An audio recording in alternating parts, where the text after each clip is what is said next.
Lubomir Arsov is an artist and storyteller working as an animation writer-director. His personal work explores the psychological, parapolitical, and spiritual dynamics that define the momentous time we are collectively navigating. In 2017, he released his first award-winning animated film, In Shadow, A Modern Odyssey, exploring the fragmented unconscious of our times. Professionally, he has worked in various phases of production and IP development for both major and boutique animation studios on a variety of film and TV projects for clients like Netflix, Warner Brothers, Blue Sky, Mattel, Disney, House of Cool, among others. His latest projects include directing the reimagined He-Man and the Masters of the Universe, the dystopian sci-fi short The Forest King, and his upcoming Kingdom. You can find out more about Lubomir on social media at Lubomir Arsov, Lubomir Arsov. I've really been excited to talk to you, man. Shortly after you released it in 2017, I don't remember when, I was on Facebook a lot back then, and I'm not now. I remember really enjoying it, but it was just one of many things that was coming my way, and I saved it to like watch it again later. And then I did watch it again later in lockdown in 2020 and saved it again, but it didn't, that was it. Just, it was still one of things that I have seen that I knew I needed to remember. And then I guess in like November, December, if I'm awake after midnight and I think about it, I'll open Facebook to do the on this day so I can see what I've shared on that day. Because I like to reflect on my life, and sometimes that's a fun way to do it. And I saw that video again, so I was, I'm going to watch this again. And I got done, and I went, why have I not looked up who made this? And so I did, and it was not easy to find like any kind of contact information for you, which I respect. And so then I saw you on Instagram, and there are so many people that have a lot of followers like yourself who aren't even the ones in charge of their social media. Someone else does it, which I'm looking forward to getting to that point, just to be honest with you. I like to be on social media as little as possible. But so I sent a message and thought, well, he'll never see it, but just in case. And you did. And so it got me really, really jazzed about having a conversation with you. My first out of the gate question for you, how and when did art enter your life? Good question. The earliest I remember is when I lived with my grandparents for a couple of years when I was a kid. And my grandmother this was in Bulgaria, and she instilled in me what was my first contact with culture. And of course, at the same time, I was given a lot of children's fairy, like storybooks, a lot of picture books, a lot of traditional classic illustrations from Europe. And so getting lost in those images is, I think, what created this interest and this fascination with visual storytelling, specifically as it comes through painting and drawing. But after that, it was just a kind of a conventional boys growing up, which is when we immigrated to Canada with my family. I was 11 years old at that time. I discovered comic books and just dove right into that kinetic sphere of the storytelling through panels, and it just felt really exciting. And something about the aesthetic, the line work. At that time, I was much more I paid attention more to styles and techniques, not so much to storytelling. But that's maybe an unglamorous, but the truthful way of how I got into it. Yeah, well, the process is not always formulaic for everybody. So you got the style first, and it wasn't until later that you learned what you were trying to say or your vision. Is that what you? Yeah. Well, one thing I've always had is this sense of it's difficult to describe, but the fact that I wanted to say something meaningful or something moving There was an innocent sentimentality in those impulses that I had felt, and I still feel them. So there's a sentimentality and a kind of an emotionality. And when I indulge, when I overindulge in those, it does turn cheesy. And when I write, whether I'm like writing an essay or an Instagram post or even just like writing a script or something, I do tend to go into the melodramatic because emotion swells in me and I have to tone it down. I think a lot of us artists can probably relate to feeling in with being in the inspiration to a degree where it takes over, but it's not as perhaps it's not as structured and it's not as coherent as it feels within us. It's a bit sloppy. So that impulse has always been there in me. And this, initially, the aesthetics took over, like you said, and then I had to, through life experience, and of course through the learning the craft of storytelling, which in itself is that's a journey. I started then attaching the aesthetics to the storytelling, and I'm still on that journey, and I'll be on that journey for a long time. So, how old were you about when you started reading the storybooks? Hmm. I maybe 4 or 5 around that How, time. how Yeah. long was it after that that you started to draw your own, create your own stuff? Oh, I think I started drawing then at that time. I used to copy a lot of things. I have this vivid memory of coming back from the theater with my grandfather, and we had seen The Last of the Mohicans. And so I was quite young then, and I came home, I grabbed a sketchbook and I divided each page into 6 panels. And in each panel, I drew a different warrior. I think I must have drawn like, I think 120 in total warriors over the next few weeks. But yeah, it was little things like that. I started drawing little comics. Um, a few friends and I, when I was around 10, we had a little newspaper in Bulgaria where we chronicled. I mean, it's ridiculous, but as communism fell, we started getting Western products in, and Heinz ketchup came in. And that was very exciting for us. I remember we did a little article for our little newspaper among the kids that there was Heinz ketchup in this one store. And those are the kind of things we'd cover. And we also had some comics that we would include in that newspaper. It wasn't printed; it was just pieces of paper glued onto one main copy that everyone would read and pass around. That's awesome.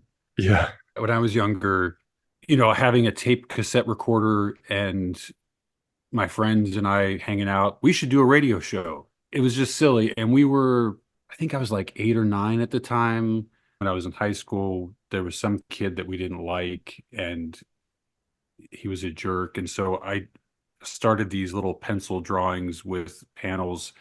He had this haircut of his hair kind of came out like this, like a little too far, a little too pointedly. So I exaggerated them, and like he would turn his head in the panels, it would knock somebody over, and I'd share it with my friend. He would add to it, give it to me, and we'd continue the story that way. And so it's funny. We start in these rudimentary ways that we chuckle at ourselves. But those are the building blocks, I guess, of creating this kind of life. Yeah. Yeah, no, totally. I agree. And there's something really exciting about that analog time that we grew up in. And I don't know, I don't have kids. So I don't know. I do have nieces, but I don't fully know what the landscape is right now. Like I know that some kids are creative with some of the digital tools, but by and large, I don't know what's happening. However, I do miss those days when you didn't have that much happening. You didn't have the cell phone, you didn't have the computer or the internet, and we were forced to do these kind of inventive little things. And there was a slowness, right? Like time was a little slower. The summers were felt, I think, longer because the digital realm hadn't yet invaded our space and hadn't sped time up. And there's something about having that kinetic, tactile interaction with the world, whether it's, like actually drawing something or going out into the world and touching things that I miss. And I mean, nothing's preventing me from doing it now. So I think adult play is one thing that I've been thinking about, but maybe we can, if we want, we can maybe double click on that later. Your career or your calling in life as an animated storyteller, would you say that the changes have only been an asset to your life, or has there been detriment? Yeah, so I don't, I have memories of that time, and of course I my teen years were still within the analog slash digital crossover as we were entering the internet, etc. So I don't have a full lived experience as an adult of that time to compare to. But I will say that for me, with my craft, with my art, it has been an advantage, specifically in being able to, for personal projects, to be a one-man industry, of course, with some help, and create things that 20 years ago, there's no way I could have done alone. And not only that, but then to reach people like yourself, and you've seen some of my work, and that would not have happened before because of a lot more gatekeeping. Of course, gatekeeping is still present, it's just on a different scale with different techniques. So yeah, I'm also always comparing these questions to this ongoing open question, which is like, what am I, who am I, what is humanity, where are we going, what's our purpose, and all these orienting questions that seem kind of vague but really are point to quite, when we can really consider them, they go into a narrow passageway, which is very important to constantly be calibrating to, because otherwise we're comparing, when we say digital, it's very popular for all of us to say, oh, the digital realm, look, it's look what it's doing to our lives. And when we examine it, when we start examining it, it's more difficult to actually know if it's good or bad unless we are in tune with who we are and where we're going. Because usually we just carry some sort of subconscious notion of who we are, who we should be. And in general, when I have a felt sense of my more like egoic surface self, it feels like some sort of half consumer, half like some sort of like personality that advertises itself, that just walks in the space that I assume is what movies, TV, and the news tell me is there, right? So I can still tap into that personality. I also move away from it, and I go deeper and deeper the more I work with myself. But I'm still able to go to the normie Lubomir and into more of the the deeper sort of trans person, or deeper, more embodied Lubomir. Would you say that you were a geek early on because you were reading stories? And I know a lot of geeky people started with graphic novels and comic books, and they never really put them down. Was that a large part of your life, the graphic novel comic book world, when you were a kid? Yeah, definitely. It was an inspiring aspect of me. And I would, I was collecting things. I was going to the comic store. It was on and off. I would have periods of a few years on, a few years off. As far as geek, yeah, I'm not sure what the ultimate definition is. I just get an image of like someone that's very reclusive and fixated on something, and perhaps awkward. There were definitely elements of that in me.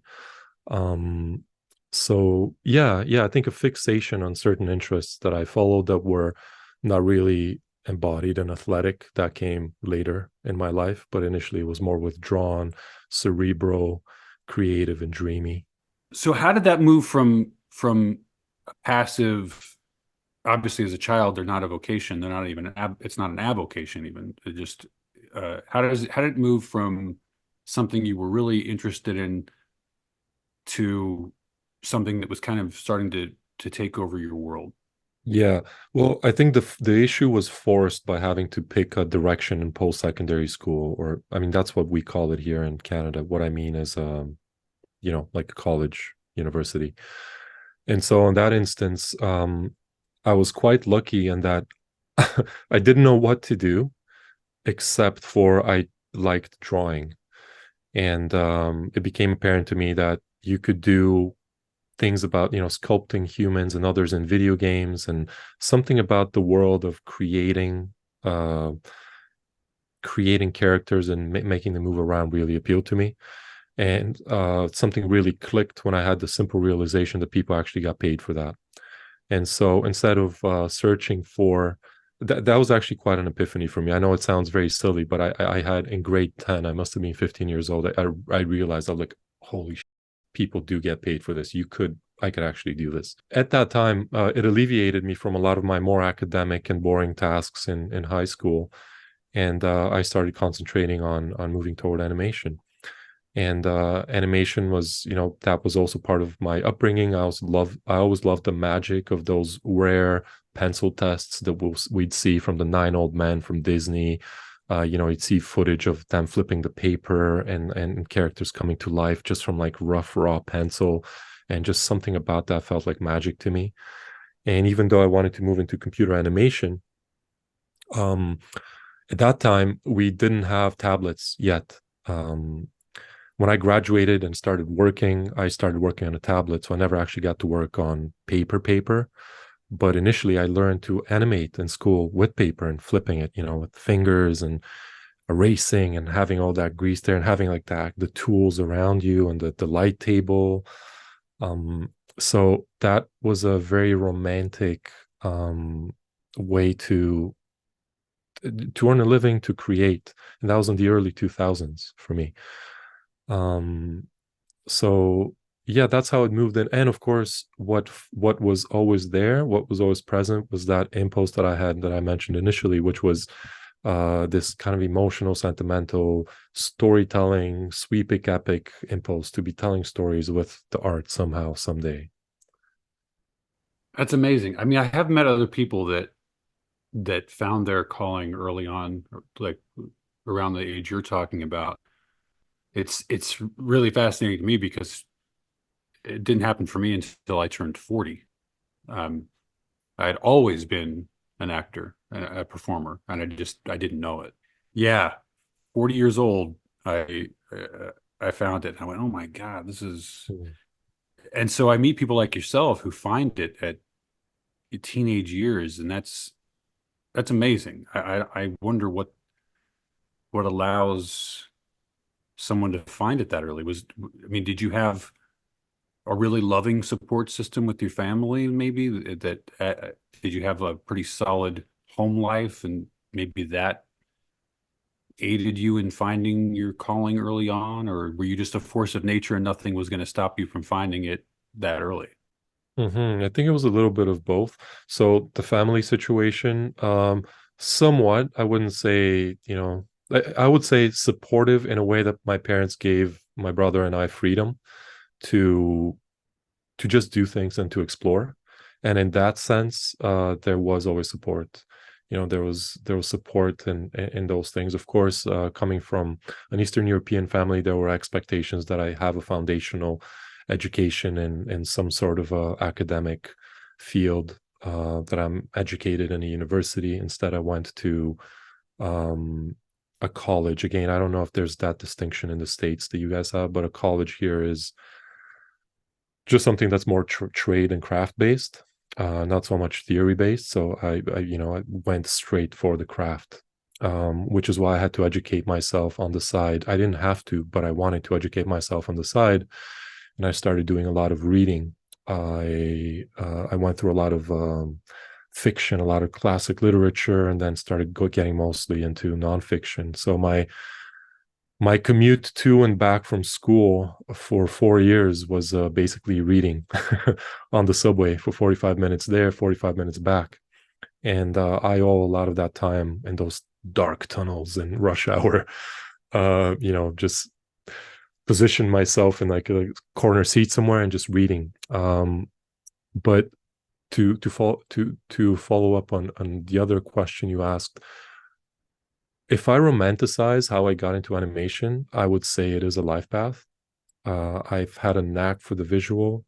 I've followed the impulses that have drawn toward it. And even in my quote unquote career, I've noticed how intuition and a felt sense of when I needed to end something and begin something else have been generally good calls. And so I've trusted my intuition more and more on how that has shaped up for me. So I am inclined to say, on a more if I do like a more spiritual take, that this is just it for me. If it was an animation, if it was illustration or painting or live action film, it something about images and telling stories and expressing ideas is part of my life path as a communicator. Maybe if it wasn't that, it'd be writing, but communicating is the thing, and it always has been the thing. And anything else, like I know that even certain animation jobs, if I stayed in them for too long, there are certain paths that I know that if I stayed on them for too long, I most likely would have gotten sick, maybe in a grave way. Like I don't think, I think my body naturally, it just reacts aversely to things that limit me, like, too much. That doesn't mean I'm like completely free. I need to have a lot of discipline. I need to have a lot of responsibility, of course, like all of us, to make things happen. But the more and more that it is on my terms, the more space there is in my nervous system. Intuiting that you are also a spiritual person. So was that something that you were raised to understand, or is that a development that happened in your life? For me, it was a dramatic event when I was 19. Yeah, spirituality, awakening. What is that? What has that been for you? Thank you for sharing all that. I'm actually kind of curious about that moment of spiritual awakening for you.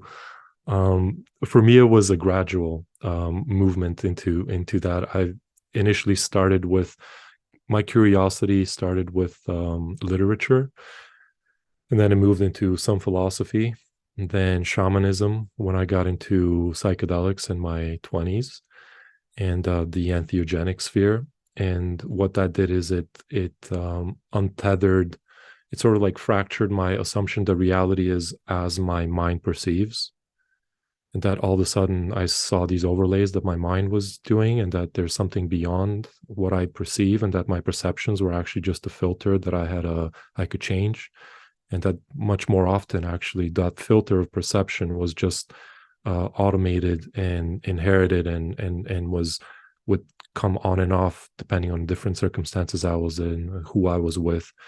And that led me into psychology, led me into spirituality, into the new age aspects, with a lot of spiritual bypassing, if you're familiar with that term, and moving ultimately into the realization that the body is my greatest tool for awakening, for calibrating to truth, at this stage of my development. And so it's just been this journey now. And now at this point, I do a lot of contemplation on my own, and I still do read a lot, not as much as I used to, but my reading is quite slow because it's very contemplative. I really almost read with my body. I allow ideas to seep in, and I contemplate them just by body sense and awareness.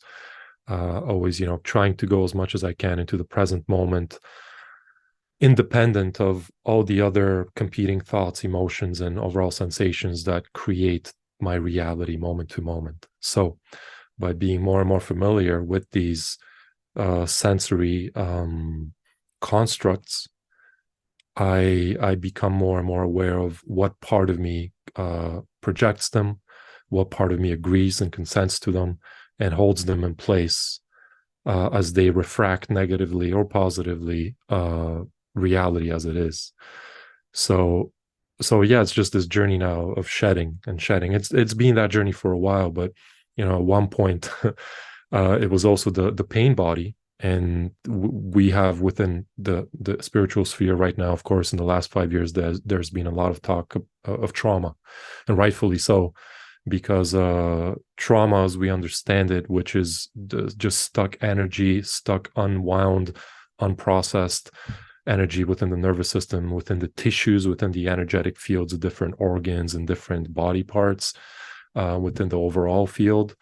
Those things, even if we have a strong spiritual practice, if we meditate, we practice equanimity, a lot of times those things just project way too many obstructions for our minds to cope with, and they keep us in various cycles of just striving and lashing ourselves, and even though we may be on a spiritual journey, there are people, and I've been one of them, who can go for decades on a treadmill, never really getting anywhere because they're not really doing the gritty, very unspiritual, very unsexy work of going deep and tending to these very painful, uncomfortable parts that don't have a vernacular within our consciousness. Because a lot of these feelings we don't even have words for. Like I can say grief, sadness, anger, despair, but a lot of them are just flavors within the soma. And within that soma, and if we don't have the sensitization of sinking down into the underworld, into the mythic demonic realm, right, of the body under the head, and we just flee in the conceptual and flee in the acquiring of more knowledge and flee into the I'm special because I have all this knowledge, and that's very understandable.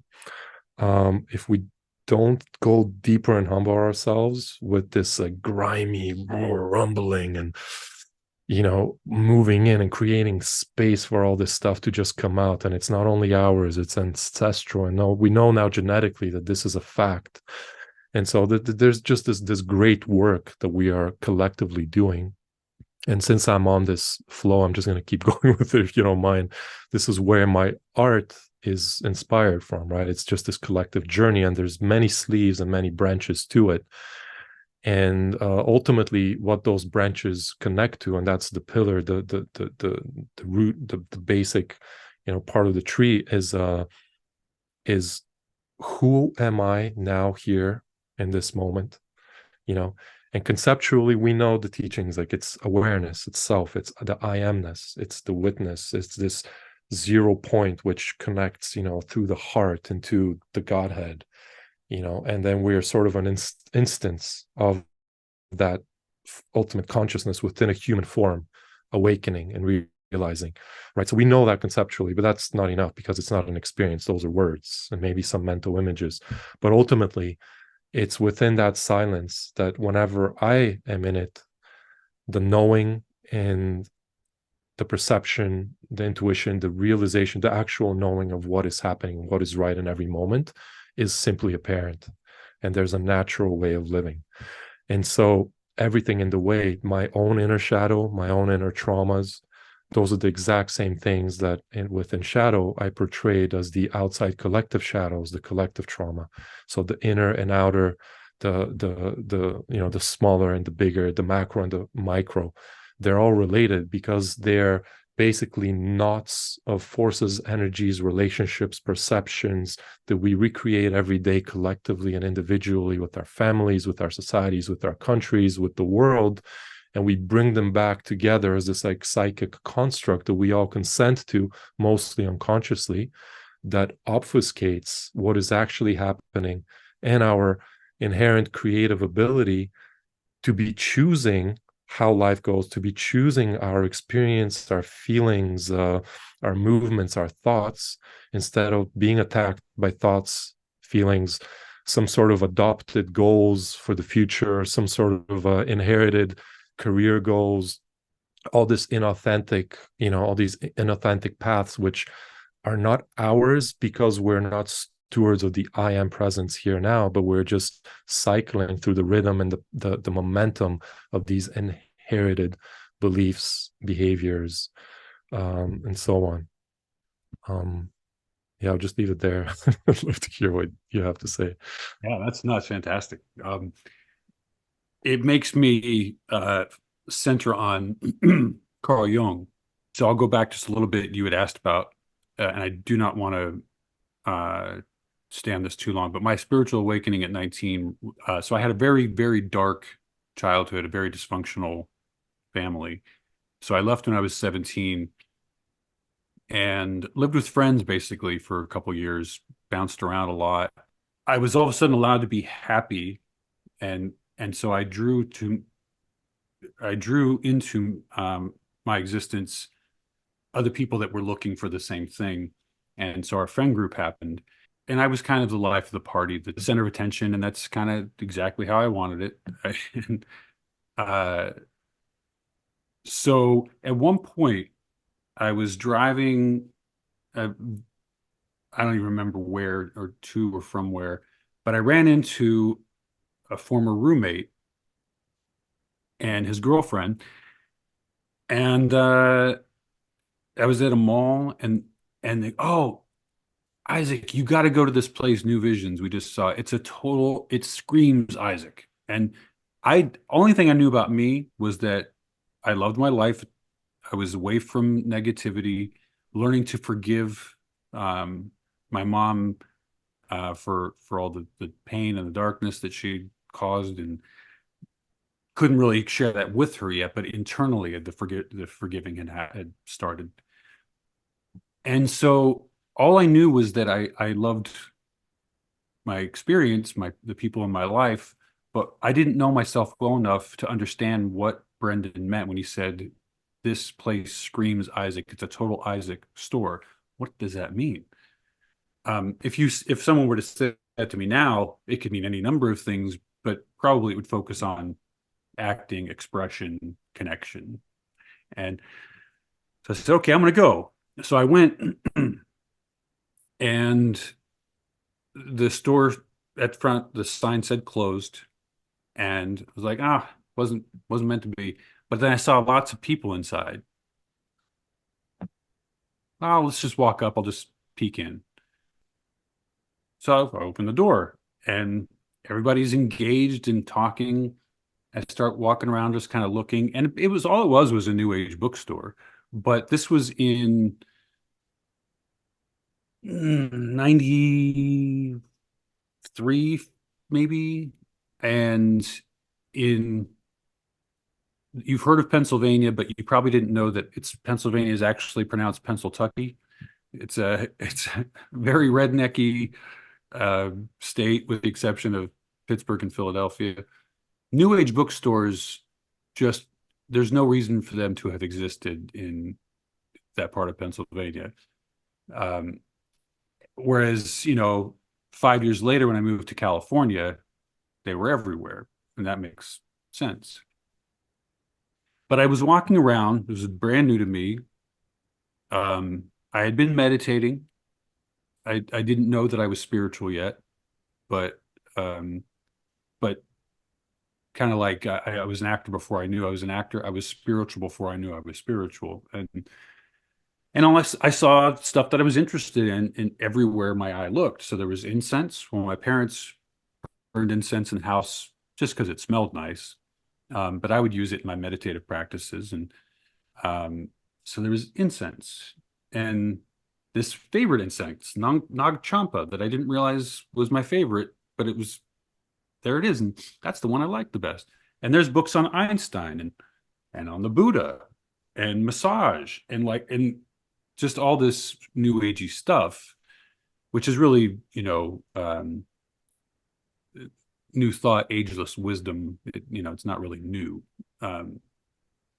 but everything in me lit up.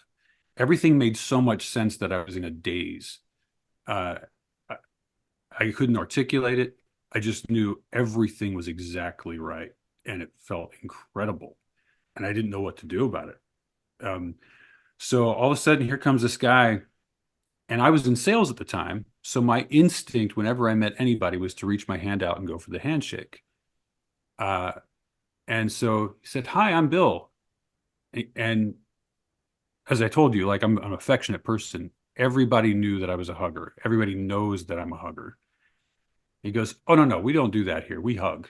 And he pulls me in for a hug. And I'm like, everything is just making sense. And so he said, and what was interesting is, like, I had started reading books on astrology, not the newspaper version, but actual astrology by people that made it seem sensible to me. Mhm. Um, and that turned into numerology and then Taoism, and I was curious about tarot cards. Well, they were in the middle of a tarot card session where they were teaching people how to read tarot cards, and they were just taking a break. So he said, "Hey, we're just in the middle of a break. We're about to go into the second part. We're teaching people about tarot cards.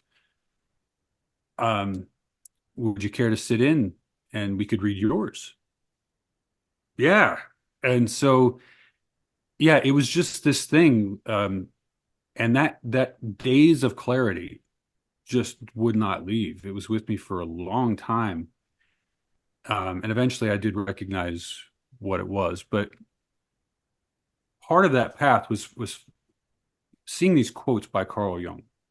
And it wasn't later until I read books and listened to the audiobooks and found out how much I had in common with him in his life path.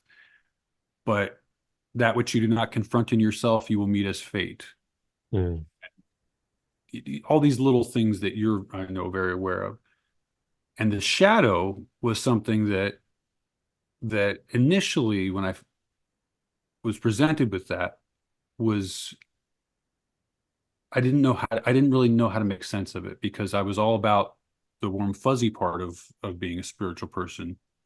Um, and it wasn't until later when I moved to San Diego and left my friend group that celebrated everything about me, that this my voice said to me, "You're going to have to go through hell before you get to heaven." As an artist, uh, I have said that if I'm not expressing myself, I feel like I'm suffocating. Mm. And that's a little bit of an exaggeration. It's not literal, but it's not that much of an exaggeration.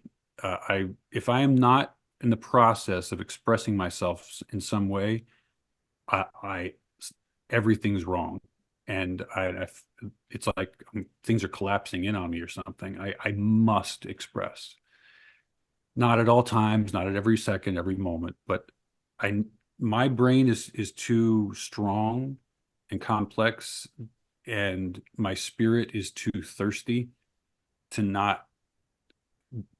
I must have something to put my energy into. The communication part, some of the people that check out this podcast, I don't think are ready actually for In Shadow. And I Mm. think that some of the people that may have clicked on it are going to go, whoa, Isaac's into some dark stuff. Mhm. Because I don't think they're really ready. Um, because they're not capable maybe yet of understanding, as you described with trauma. You have to work through things. You have to be willing to get into the nitty gritty stuff, the uncomfortable stuff of truth to really have a true, as Jung would say, I'd rather be whole than good. Mhm. Um, so yeah, what are your, that's a lot. So Mhm. what are your thoughts on Jung, the shadow, and people being ready or not ready to explore that? Yeah, man, there's so many things I wanted to double click on there. I'll get into that. May I just comment on a few things? I think thanks for that share. I think it's so cool that your entry point into the spiritual realm was through this book, like mystical bookstore that was not supposed to be in the place it was, and that something clicked there for you and opened up. It's I love the story aspect of that. That's really cool.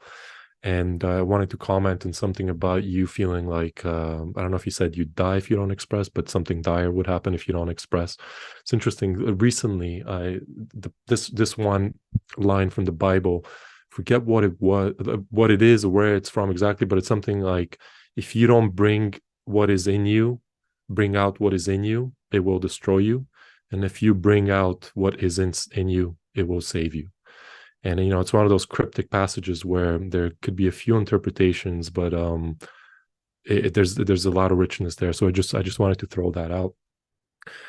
And Jung, the shadow, and people not being prepared. Yeah, for sure. I mean, we're all on these. We're on the ladder of preparedness slash unpreparedness, right? And many of us are developed in one aspect, and others are not developed in that aspect. Like someone who is, let's say, much more financially literate than me and quite successful in that realm, can is above the ladder and can give their hand, put their hand down and help me up in a way that they can inform me and help me understand, give me the structures necessary for my understanding and enlightenment in that realm. I may be more emotionally mature and perhaps have a greater ecosystem landscape, and I can navigate that better than them, and maybe I can navigate relationships better than them, and I can reach down and bring them up to that state, right? So the way that some people you know, people within the kind of alternative thought and spiritual realm, sometimes we will disparage others because we like that specialness that we have, just like any subculture does, but the specialness of the special knowledge. So we'll disparage the others. And so in that state as well, I feel it's very unwise and unproductive. And I know I've like done that before, but then when I say, the reason I'm bringing this up, this is, by the way, you haven't said anything like that. I just want to bring this up because it does, a lot of us do to go through these moments. The so-called readiness to look into darkness, yeah, it comes or it doesn't, and people definitely cannot be forced into it. And I think a lot of times I get questions of like, why isn't shadow so dark, or why are you fixated on the darkness? That's just your view, and that's one point of view of the world. And yes, that is fair. However, my orientation, right, and to go into Jung's work here, is wholeness. So my orientation is both the very center, the epicenter, and then the circle around it, which is all of it. So if I'm only playing with interpretations of something that makes my limited egoic structure feel momentarily safe within some sort of illusory realm, that's fine and fair. But that also, for me personally, creates a lot of pain and despair, because something within me that's more real, the self, is constantly knocking at the door, being like, dude, let's fucking go. Like, stop dreaming in all realms at all times, you know? And so if I want wholeness, then I have to look at everything. And everything includes my bad deeds, my bad thoughts, my pain, my grief. It includes corruption and outside of me, other people's bad thoughts, other people's bad deeds. It includes governmental structures, institutions, NGOs, think tanks, multinational corporations. It includes well-intentioned, groups that turn sour. Like, we're humans in constant flux. And if we're not aware of the dynamics that corrupt our thought from love into fear, into hate, or into just discordant behavior, if we're not aware not only of the facts of those actions, but also of the dynamics that lead up to them, then we are walking blind, and we're absolutely not living fully and honoring the human spark within us to be a full human being. So, having said that, the readiness to look into darkness, we, like, again, no one has to. We're in a free will situation here, right? Even though we're constantly allying ourselves to greater structures. If it's not a certain religion, then it's going to be a certain political ideology or a certain hustle lifestyle of the entrepreneur or whatever it is. We always have some sort of structure that is our God. So I would say pick the best one, pick the most harmonious one, the one that will elevate you the most, will harmonize you to the highest possible level, and will also harmonize you to be in communion in a healthy way with all those around you. So in order to do that, we cannot be ignorant of darkness. We have to be mature to be able to know it, to be in it, even to be with it, to transmute it, to see it, to acknowledge it, to say, no, thank you, I choose something else, to know the dynamics of life. And that's being a mature soul, right? So that's maybe my sales pitch to entering the darkness. That's great. Yeah. Yeah.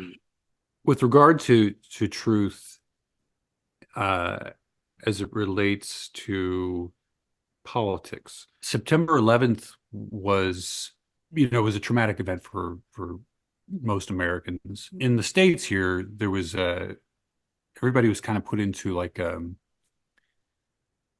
depression kind of sorts for a while. And then eventually, you get out of it. Well, what happened with me is I wanted to know, how did this happen? Why did this happen? So that's what triggered me to look for truth in politics, which almost sounds like an oxymoron, like the truth has no being, no place in politics. Um, but I believe it does, and or I believe it can. So regardless, it doesn't really matter. I'm searching for truth, and that means wherever the truth is. And I need to know more. And I started to look, and eventually I became an extreme anti-war advocate. I was president of the Ralph Nader Meetup Group. I had newsletters. I interviewed city council people. I went on marches against the war. I mean, it took over. And I was just basically your stereotypical activist. And as happens with a lot of activists, you get into it young, it overtakes your world, you're focused on all the negative, and it Mm. eats you alive. And what happened to Happy Isaac? What happened to the guy that loves life? And um, I'm constantly focusing on how evil the Bush administration is, and this drastic fascistic turn that we had taken with them. With your path, so you found your calling really early on. You found yourself to be a spiritual person in a process. When does the political aspect enter Lubomir's world? Mm. Well, it's actually at the same time that it entered yours. So for me, it was 9/11 and what I perceived as discrepancies. I was a little bit late to the show, so that was around 2006, I think, when just some information came to me and I was ready to see it. It had been sent to me before, a few years prior, and I was I was too firmly tethered to one path of existing in this world, and that was what the authorities say is obviously the way things are. And it wasn't even just, the sentence was not even there as a qualifier. It was just an unconscious assumption, right? So being embedded in the reality construct. But at that point, psychedelics had begun shattering some of those things, and so 9/11 actually, as you know, this very interesting portal of these two pillars, right, of duality that came down, was almost like this portal through which a lot of people symbolically went through, that almost like started them on the path of like questioning reality. Because if that event is not what we are told it is, which I'll just say there are too many absurdities there, but whatever, that if that claim is not true by what the authorities have claimed, then the implications were extremely dire, right? Like right now, post COVID and post a lot of this other stuff, there are a lot of people who are considering a lot of crazy things. I mean, no, also because of the intense amount of corruption that is coming out right now, like just the implication of, Epstein and all these other things that, we've known, people that have been in the sphere of research have known for a decade at least now, etc. But now that they're entering public consciousness, many more people are now like, yeah, of course, there are UFOs flying around, or whatever seems like UFOs. We don't know what it is, right? But back then, it was really something that shattered your worldview, and it shattered mine, and in a way that made me renegotiate my relationship to these greater parental figures of big government and all the other big institutions. All of a sudden, I felt that there was malice there by someone, somehow, that somehow the bureaucracy, the infrastructure was not just, benignly incompetent and we can just smile and say how, oh, look, everyone's trying their best, but there was something more pernicious. And the more that I was attuning to my spirituality, to my inner sense of knowing, and calibrating to that, I could also feel it. And I could start feeling it, and watching the news, seeing what were supposed to be leaders. When I was honest and truthful with myself, I would see someone that was in very low integrity, with no dignity or any nobility, lying through their teeth. Even when I didn't know what they were lying about, I could see the inauthenticity, and just being like, wow, these are human beings that are paraded around as people who know and people who dictate. Okay, let me really reorient, because the world I'm living in, the earth that I'm stepping on, is not the foundation that I thought.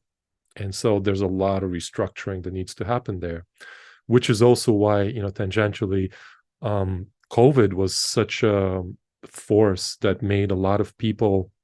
I saw a lot of people tune into like there's something weird going on here, and then retract back into the life they know because too much was at stake. And I get it, too much was at stake because you could break families, workplaces. You could break your whole social environment. Never mind an existential crisis of I have to contend with forces of malice that are in this world right now.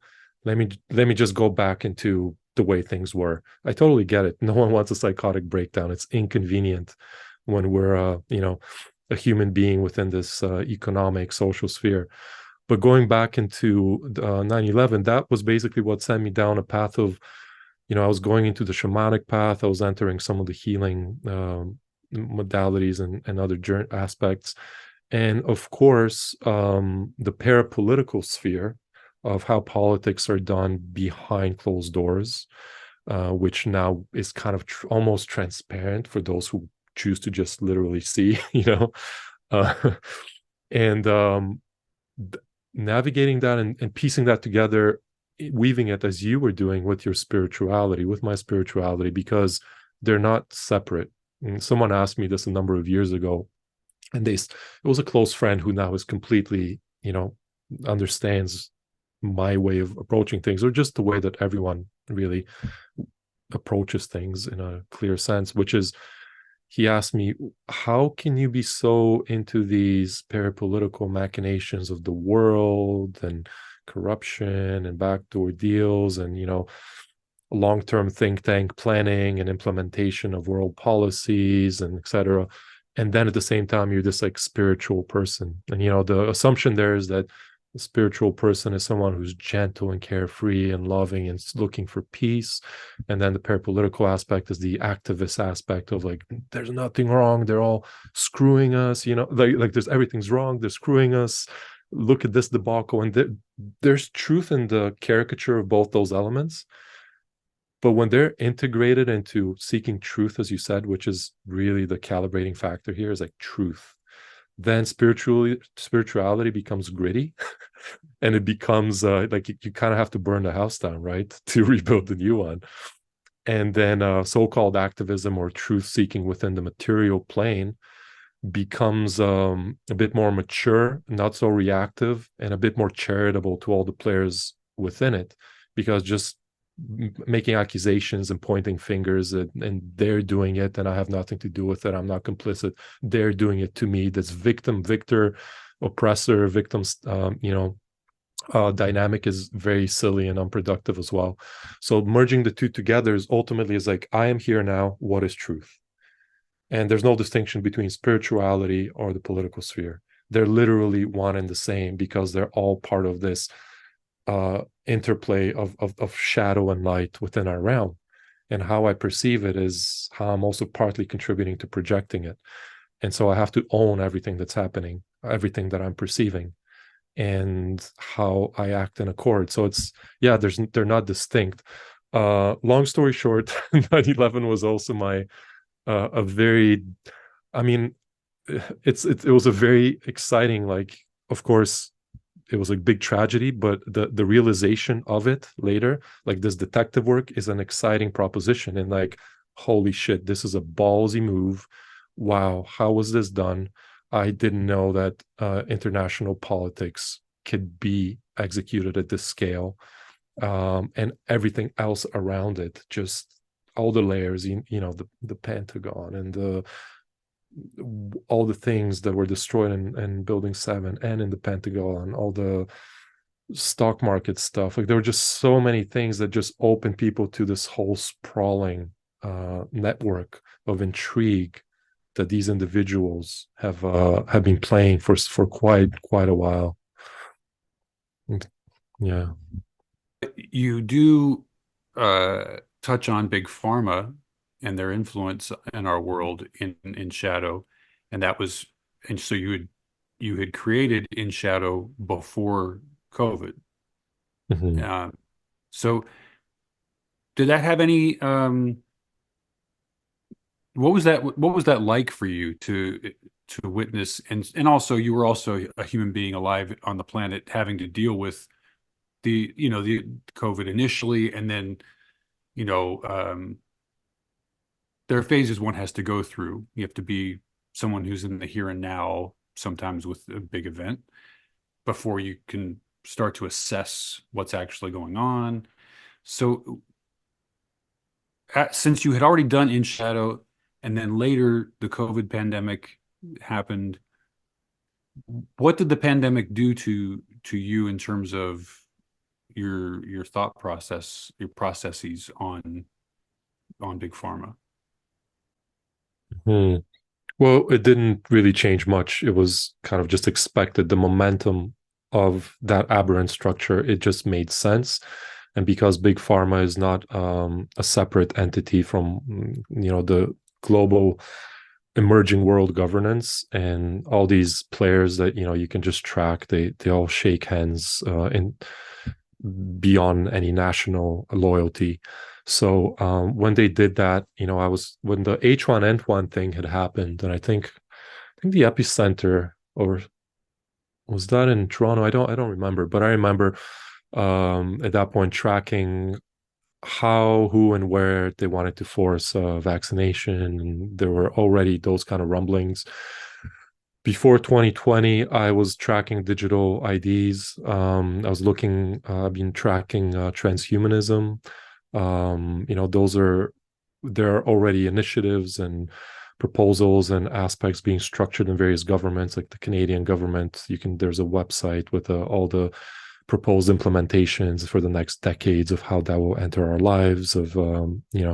So I was tracking basically the synthetic creep, and this also goes into the spiritual sphere, and it's quite a big topic, but just to be concise, the synthetic creep into organic reality. And so that meant a greater control through digital and AI means of human populations, of coercion to think, feel, and behave in similar and predictable ways, of creating more of a society that is doesn't have an identifying culture or identifying history or any commonality other than being consumers of the popular culture, of their products, of their technologies, and that would be a kind of world culture. So all those things were happening, and then when the whole bat soup thing happened, it was kind of a funny little thing that was happening in China, and then it got more serious. And around April, I had gotten enough information on how things were coming together. All my red flags were raised based on all of my understanding and research of the prior decade. And so by April, I was like, all right. I told the people around me, I'm like, expect these things, not because like many of us who knew then, it's not because we were prophets or anything. It was just, the patterns are here. We know their ways, and they're going for it now. So I immediately at that point, I'm like, okay, they're going to roll out the vaccines. They're going to try the digital IDs to tether them. They may, at that point, a lot of us thought things would be a lot more dire, but this is also a testament to, there are many theories, but a testament to human population and where we're at, and what happens when people do courageously speak truthfully and hold conviction.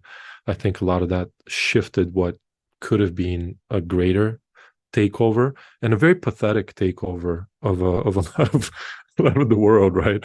Because a lot of these measures were implemented mostly in the first world countries, because those were the targets for impoverishment and all kinds of other social agendas. But yeah, so with the pharmaceutical part of that, I've always been quite suspicious of it. I have reasons to be. I have a lot of family history with incompetence within the medical industry. Of course, I do. I'm not here throwing the baby out with the bathwater. We know there are actual very useful aspects within it as well. We know that aspects of the surgical knowledge and cutting edge stuff is very useful for us. But that's beside the point here. What the point is, it's a captured industry with a profit motive. We know allopathic medicine, where it comes from, with we know the petroleum based byproducts. We know the I mean, it's one of the most devilish, most corrupt kind of industries of degenerate pirates on a world stage that we have ever seen.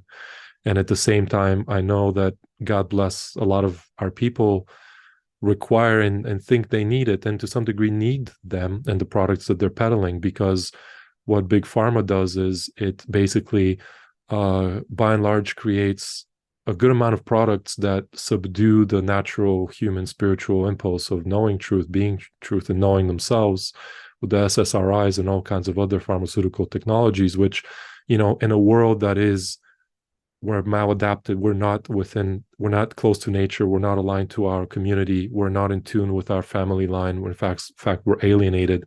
It's no wonder that we're in a terrible mental and spiritual place. And because we don't have culturally, we all the practices that bring us back into balance have been erased and taken out in modernity. We don't have a path back to our wholeness. What we're offered is psychiatry, and psychiatry numbs us back into compliance to just being somewhat numb in a world that is uncomfortable and confusing. And so yeah, it's kind of a deranged little contract there that is happening.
In Shadow, one of the things that I wanted to have you help elucidate was there's the three dots of light in the beginning, and whether that was father, mother, child, or if that was more of like um, just the nature of nature. Because of the limitations with what I wanted to do initially, and I never thought it would, production wise, it would look as good as it did based on the limitations that we had. I wasn't going to animate anything. And what I mean by that is, people not fluent in animation, like the industry, they'll be like, what do you mean it's moving? But none of the characters are actually moving. So that's where a lot of the resources and time and money go into. What we did is I planned it out so that we would have what are essentially cutouts in just a smart way, so that the camera makes us feel like we're interacting with everything. But that played into the strength of what I felt in certain music videos, but also the series of films beginning with Koyana Squatsi from the 80s. There was a trilogy there. I forget the two other names, and those blew my mind and really inspired me.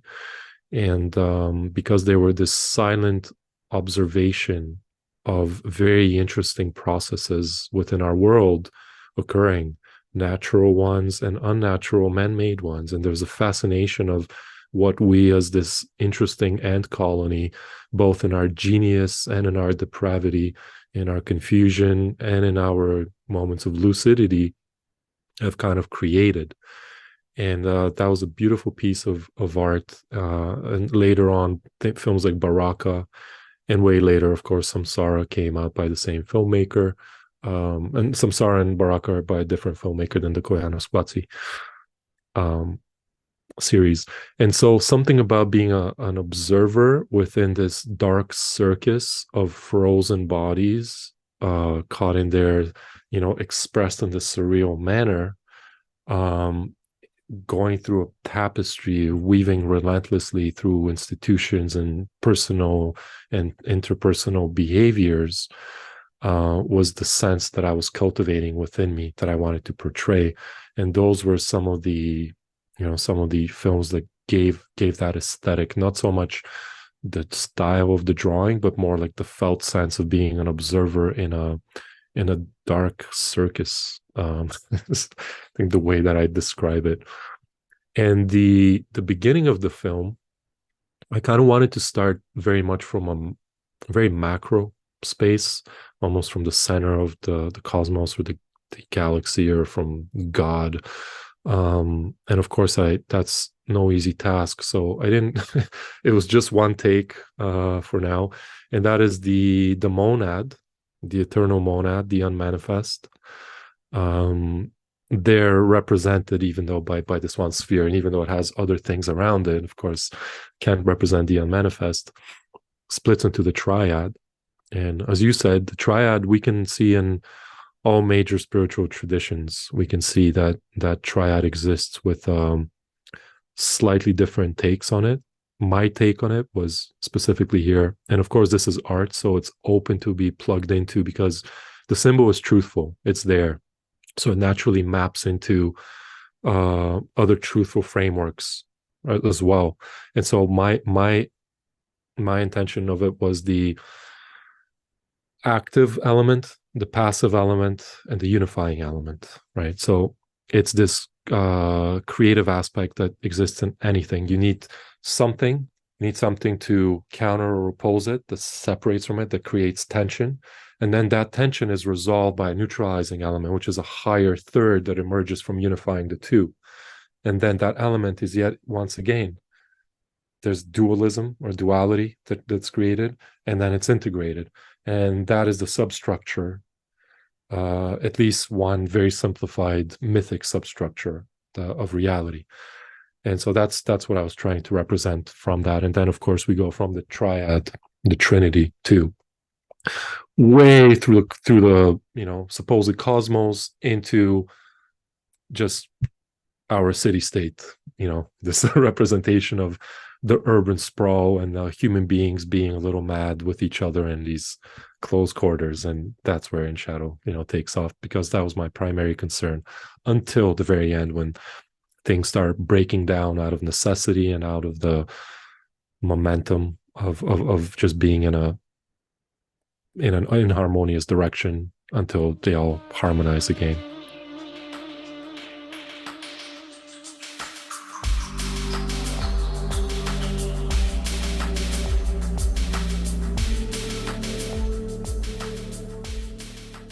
Acid was my zone for a long time, and shrooms got incorporated as well. But at some point, there's a friend at the time presented me with this phrase that it just makes sense. At some point, I conquered that drug. It was no longer serving me. But while it was serving me, it helped me to explore and just kind of refine maybe some of my understandings about the divine and my relationship with it. And so I'm assuming you had a similar experience with that, kind of what it sounds like anyway. Or was that more of a spiritual awakening than anything else in your life? Yeah, it was a similar experience. So we have mentioned psychedelics a few times here. So I would say, I just want to clarify that it's not something that, that's not my thing necessarily. I've used it as a tool. I have a lot of reverence for them and for the portals that they open. And at the same time, like yourself, there was a time when the fascination with them and what I thought were final answers that I was going to reach to all my problems were, of course, not there. And the wisdom of those tools kicked my ass. And we're basically like, we're not giving you anything because you're just coming here lazily and just wanting to kick the door down and get things you have not earned. So I was like, all right, cool. So I get it. And so I entered those spaces with reverence and caution. And I would invite others to do the same, because I've known people that have done 300 to 1,000 ayahuasca ceremonies who are extremely socially uncalibrated, who interrupt people, who can't carry one train of thought to conclusion. And if we're not adapted to, if we're not bringing spirit into this manifest reality and enriching it and actively integrating our wisdom here, then it's just a fun joyride that may actually, you know, degenerate some of our physical aspects. Like, I don't think we can get anything for free in this realm. It may actually deteriorate our energetic bodies if abused too much. So I think it should be taken with caution.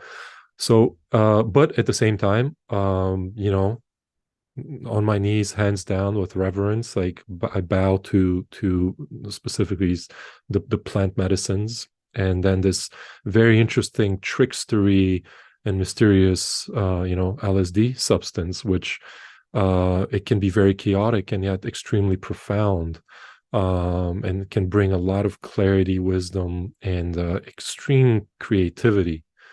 It's very, this may be probably, I don't know if this will create more bad than good, but I'll say it anyway. And the Rudolf Steiner pantheon, like the way he divides, he has Ahriman, Christ, and Lucifer. We would call LSD the Luciferic. That doesn't mean satanic. It just means in this modality, Ahriman and Lucifer are two aspects of the darkness, which is adversarial to the Christic or the central pillar of light, which we're going into equilibrium to. And the Luciferic offers a lot of freedom, ideas, genius, openness, but it's also very loose. It's very maniacal. It's very Dionysian, and it can really take people into crazy labyrinths of their own mental, egoic, spheres. So that's why LSD is very interesting. I apologize here for going on this tangent. I think it's worthwhile.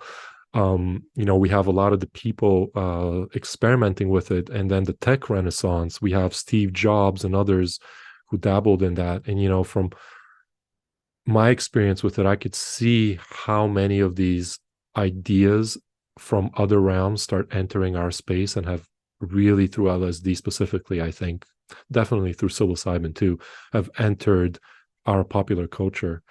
And this is maybe for another conversation, but what beings and intelligences are moving through I'm going to go way far, and I don't mind doing so right now. What other beings, intelligences, and forces are moving through our culture, through our people right now, that were brought in through unwise or wise use of these substances, that are informing our technology, our use of them, and our cultural trends. So there's a lot to unpack there, both good and bad, in my opinion. Because you work with high profile people, or people that are of an upper echelon in your field.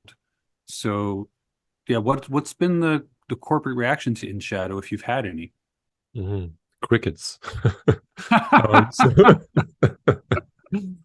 Strange sideways glances. I don't know if there have been any reactions. Perhaps it's been a loss of opportunity behind my back, which is totally fine.